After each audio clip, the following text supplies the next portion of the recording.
The grand ballroom of the Ashworth estate gleamed under crystal chandeliers, each surface polished to perfection for what was supposed to be the social event of the season. Margaret Ashworth had spared no expense for her son's engagement party, though everyone in attendance knew the real purpose of the evening. This wasn't just a celebration. It was a statement, a declaration of victory. And for one particular uninvited guest, it was meant to be the ultimate humiliation. Standing near the entrance, clipboard in hand, Margaret surveyed her domain with the satisfaction of a general before battle. Everything was perfect. The champagne fountain sparkled. The string quartet played softly in the corner. And most importantly, her son Daniel stood beside his fiancée Veronica, looking every bit the golden couple she'd always envisioned for him. Veronica's diamond engagement ring caught the light with every gesture, a ring that cost more than most people earned in a year. "Mother, are you sure about this?" Daniel asked, his voice low as he approached Margaret.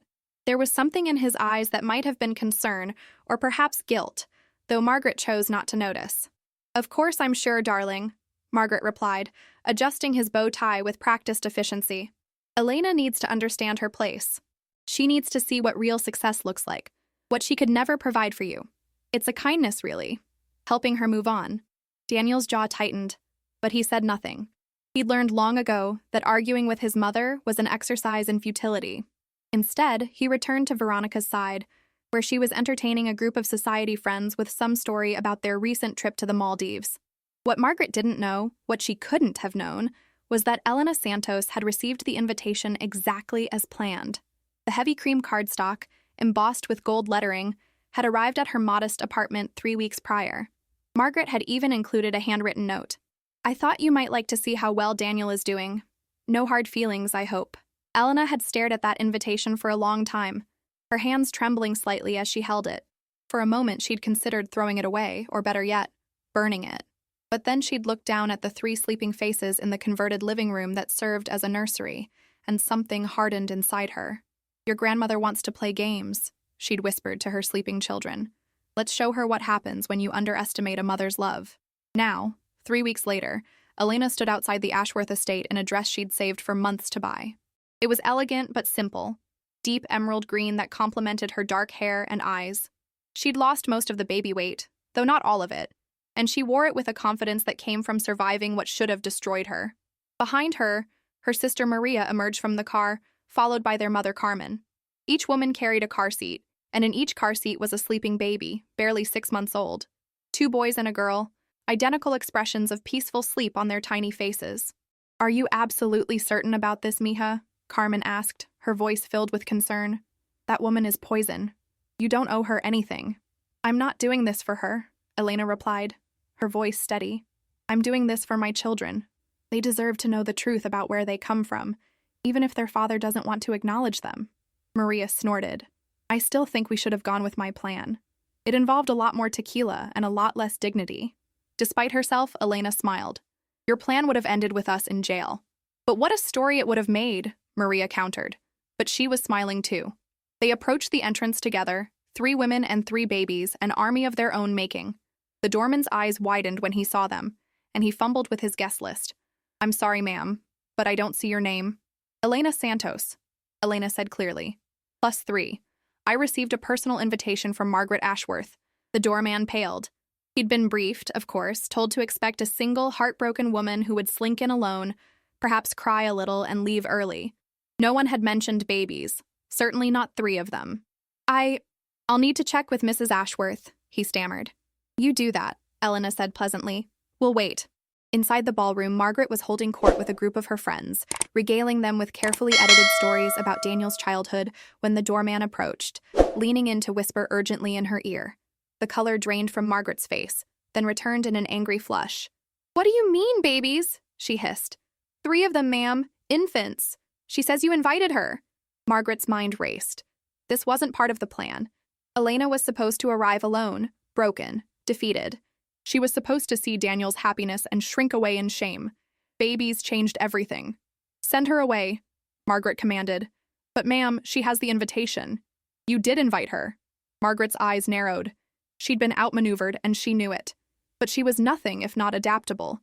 Perhaps this could work to her advantage. After all, a single mother with 3 babies was even more pathetic than a single woman alone. Let everyone see what a disaster Elena's life had become. Fine, Margaret said coldly. Let her in, but keep her away from Daniel. The doorman scurried away, and Margaret turned to find her son. He was laughing at something Veronica had said, his hand resting possessively on her waist. He looked happy, Margaret thought. Genuinely happy. That's what mattered. When Elena walked into the ballroom, a hush fell over the nearest guests. She walked with her head high, flanked by her mother and sister, each of them carrying a baby. The string quartet faltered, and even the champagne fountain seemed to flow more quietly. Daniel saw her first. He'd been half expecting her to come, half hoping she wouldn't. But he certainly hadn't expected this. His eyes went wide, his face pale as he stared at the 3 car seats, at the tiny hands visible beneath soft blankets. Daniel? Veronica's voice was sharp. Who is that? But Daniel couldn't answer. He was counting backward in his head, doing math he didn't want to do. The babies looked about 6 months old, which meant Margaret swooped in like a bird of prey, placing herself between Elena's small group and her son. Elena, she said, her voice dripping with false warmth. How surprising to see you. And with children. Did you bring them as servers for the evening? How enterprising. The cruelty of it hung in the air. Several guests gasped, but Elena merely smiled, a smile that didn't reach her eyes. No, Margaret, she said clearly, her voice carrying across the now silent ballroom. I brought them to meet their family. The silence that followed was absolute. Even the string quartet had stopped playing entirely. Margaret's face cycled through several expressions: confusion, denial, rage, and finally, cold calculation. I have no idea what you're implying, Margaret said icily. Daniel, call security. But Daniel hadn't moved. He was still staring at the babies. And now Elena lifted one of them from his car seat, one of the boys, with a shock of dark hair and features that were unmistakably, undeniably Ashworth. The resemblance to Daniel's own baby pictures, which hung in the estate's portrait gallery, was striking.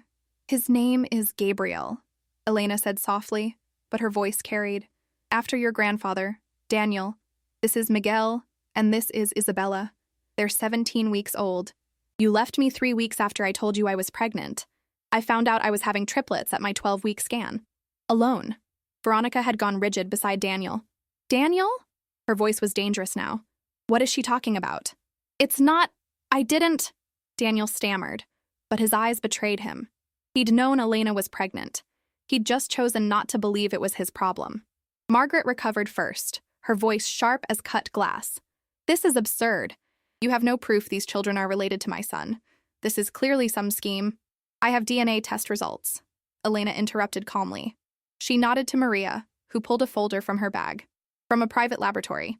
I can provide the name and contact information. I also have text messages, dating from the time of conception through the time Daniel broke up with me via text message. I have records of the money he promised for the problem that I never accepted. I have quite a lot, actually. She looked around the ballroom, at the stunned faces of Boston's elite society, all watching this drama unfold like spectators at a particularly riveting theater performance. But I didn't come here to blackmail anyone, Elena continued. I came because I was invited. I came because these children deserve to know where they come from, even if their father is a coward. I came because Margaret Ashworth thought she could humiliate me, and I wanted her to understand something very important. Elena stepped forward, still holding Gabriel, who had woken up and was looking around with wide, curious eyes. Daniel's eyes. You can take everything from a woman, Elena said, her voice strong and clear. Her boyfriend, her dignity, her savings, her plans for the future. You can try to break her spirit and grind her into the dust. But if she's a mother, you've made a fatal mistake. Because a mother doesn't fight for herself anymore. She fights for her children. And there's nothing in this world more dangerous than that. Margaret's composure cracked. You can't prove anything. You're just some gold digger trying to trap my son. Actually, a new voice interrupted. She can prove it. Everyone turned to see an elderly man stepping forward from the crowd. Charles Ashworth, Daniel's grandfather, Margaret's father-in-law, and the true patriarch of the Ashworth family. He'd been sitting quietly in a corner, observing everything with the sharp eyes of someone who'd spent 60 years in business and seen every scam and scheme imaginable. Grandfather, Margaret started, but he held up a hand. Be quiet, Margaret. I've indulged your machinations for too long. He walked slowly toward Elena, his cane tapping against the marble floor. When he reached her, he looked down at Gabriel with an expression of wonder. "He has the Ashworth jaw," Charles said softly. "And the eyes. All three of them do, don't they?" Elena nodded, tears finally threatening to fall. "Yes, sir." Charles looked at his grandson, and the disappointment in his eyes was profound. "Daniel, are these your children?" Daniel looked at his mother, at Veronica, at the assembled guests, and finally at Elena and the babies. For a long moment, everyone waited. I don't know," he finally said, and it was the worst answer he could have given. "You don't know?" Veronica's voice was shrill now. "You don't know if you have 3 children with another woman? It was over before she got pregnant." "I told you the night before you ended things," Elena said quietly. "You said it was impossible. You said I was trying to trap you. You said your mother would never allow it. And then you transferred me money for an abortion and blocked my number." The gasps this time were louder. Several women in the crowd looked genuinely horrified. Margaret's carefully constructed social standing was crumbling in real time. Charles turned to his daughter-in-law with an expression of pure disgust. "Did you know about this, Margaret?" Margaret lifted her chin defiantly. "That girl is not fit to be part of this family. She comes from nothing. She has nothing to offer. She has my great-grandchildren." Charles interrupted, his voice like thunder. 3 of them. "And you thought it appropriate to invite her here to humiliate her? To parade my grandson's new fiancée in front of the mother of his children? They're not confirmed to be—" "Look at them!" Charles roared, and several guests actually jumped. "They're Ashworths. Anyone with eyes can see it." He turned back to Elena, and his voice gentled. "I apologize, my dear, for my family's behavior, for my grandson's cowardice, for all of it." Elena's composure finally cracked, and tears spilled down her cheeks. "I didn't come here for money or recognition," she said. "I just wanted my children to know they weren't mistakes, that they came from somewhere, even if that somewhere doesn't want them." "Oh, we want them," Charles said firmly. He pulled out his phone and made a call. "Harrison? Charles Ashworth. I need you to come to the estate immediately with DNA testing materials." "Yes, now." "No, I don't care if you're at dinner." "Family emergency." He ended the call and looked at Daniel. "You have 1 week to decide what kind of man you are. If these children are yours, and we both know they are, you will step up. You will provide for them. You will be their father. Or you will be cut off from the family entirely. No trust fund, no inheritance, no Ashworth name. Do you understand me?" Daniel looked like he might be sick. Veronica had already removed her engagement ring and thrown it at him, storming toward the exit. Margaret was sputtering, trying to regain control of the situation, but her guests were already whispering, already pulling out their phones to text this scandalous development to everyone they knew. Elena's mother, Carmen, appeared at her elbow. "We should go, mija. You've made your point." But Charles stopped them. "Please stay. Not for the party. God knows this disaster is over. But stay so we can talk. So I can meet my great-grandchildren properly. So we can figure out how to make this right." Elena looked at the old man, at the genuine remorse in his eyes, and nodded slowly. As hotel staff began to usher confused guests out, and Margaret stood in the ruins of her perfect party, Elena sat down with Charles in a quiet corner of the ballroom. Maria and Carmen settled the triplets, who were becoming fussy, and Charles looked at each tiny face with an expression of wonder. "Tell me about them," he said. "Tell me everything." And Elena did. She told him about the pregnancy, about finding out she was having triplets, and crying in the clinic bathroom because she was so scared and so alone. She told him about her mother and sister moving in to help, about working until she was 8 months pregnant, about the complicated delivery and the NICU stay. She told him about sleepless nights and impossible expenses and the fierce, overwhelming love that made it all worthwhile. Charles listened to everything, and when she finished, he pulled out his checkbook. "No," Elena said immediately. "I didn't come here for money." "I know you didn't," Charles said gently. "That's why I'm giving it to you. Not as payment, not as a bribe. As support for my great-grandchildren. They deserve the best of everything, and you shouldn't have to struggle to provide it." Elena wanted to refuse, but she thought of the formula she rationed, the diapers she bought off-brand, the debt she was drowning in. She thought of her children and what was best for them. "I'll accept help for them," she said finally. "But I won't accept anything that comes with strings. I won't let anyone control my life or theirs." "No strings," Charles promised. "Just family helping family. The way it should have been from the beginning." Across the ballroom, Daniel stood alone, watching his mother try to salvage her reputation with the few remaining guests. He looked at Elena and his grandfather, at the 3 babies who might be his children, who were almost certainly his children, and felt something crack open in his chest. He'd made a choice, months ago, to listen to his mother over his heart, to choose comfort over responsibility, to let fear guide him instead of courage. And now he stood in the wreckage of that choice, realizing that he'd lost something precious before he'd even known what he had. Whether he could make it right remained to be seen. But as Elena laughed at something Charles said, one of the babies nestled against her chest, Daniel realized that making it right wouldn't be about grand gestures or throwing money at the problem. It would be about showing up, day after day, even when it was hard. Especially when it was hard. The party was over. The guests had gone home with the scandal of the decade to gossip about.